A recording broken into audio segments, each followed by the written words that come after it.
कक्षा 6 पाठ बचपन। लेखिका कृष्णा सोबती। लेखिका का परिचय। कृष्णा सोबती की गणना नई हिंदी कहानी के महत्वपूर्ण महिला रचनाकारों में होती है। इन्होंने मुख्य रूप से महिलाओं से जुड़े मुद्दों पर कहानियां लिखी हैं। उन्होंने सभी वर्गों की महिलाओं की स्थिति, चाहे वे घर में रहने वाली हों, मजदूरी करती हों या फिर कामकाजी हों, का चित्रण किया है।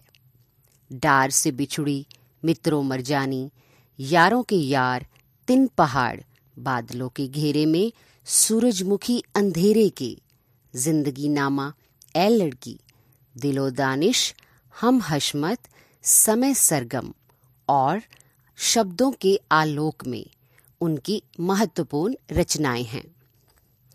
बचपन पाठ का सार। बचपन एक संस्मरण है जिसका अर्थ है पुरानी यादों को लिखना। बचपन कृष्णा सोबती द्वारा लिखा गया है। वे अपने बचपन की यादों को बहुत ही रोचक ढंग से प्रस्तुत करते हुए अपनी बातें सरवर को कहती हैं। लेखिका कहती है कि इस संस्मरण से मैं तुम्हें अपने बचपन की ओर ले जाऊंगी। हालांकि अभी मैं तुम्हारी नानी दादी जैसी हूँ। अब तो मैं बहुत सयानी हो गई हूँ क्योंकि मैं पिछली शताब्दी की हूँ। समय के साथ मेरे पहनने ओढ़ने में भी बदलाव आते रहे हैं। पहले गहरे रंग पसंद करती थी तो अब सफेद या हल्के रंग।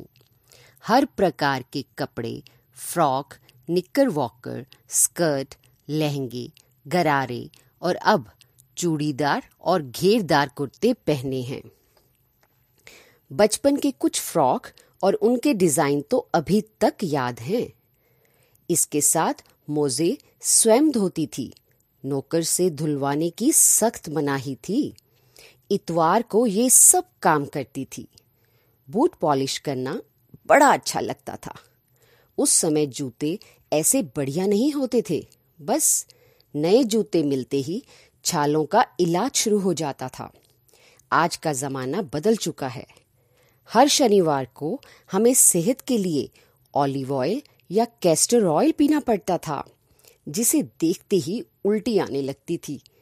आज सोचती हूँ कि ना भी पीती तो सेहत पर ज्यादा असर पड़ने वाला नहीं था। उन दिनों कुछ घरों में ग्रामोफोन थे, पर रेडियो और टेलीविजन नहीं थे। उन दिनों की कुल्फी आज की आइस हो गई है। कचौड़ी, समोसा पैटीज में बदल गया है। शहतूत और फालसे और खसखस के शरबत कोक पेप्सी में बदल गए हैं। हम माल रोड के पास ही रहते थे। बाजार से ब्रेड लाने की ड्यूटी लगती थी। हफ्ते में एक चॉकलेट खरीदने की छूट थी, जिसे रात के खाने के बाद बिस्तर पर लेट कर खाती थी। शिमला के काफल, रस भरी, कसमल, चना जोर गरम और अनार दाने का चूर्ण, बचपन के वे मजे भुलाए नहीं भूलते। खूब घुड़सवारी करने का मौका मिला। शिमला की पहाड़ियों पर प्राकृतिक सौंदर्य बेहद अद्भुत था। चर्च की घंटियां बजती तो दूर दूर तक उनकी गूंज फैल जाती थी।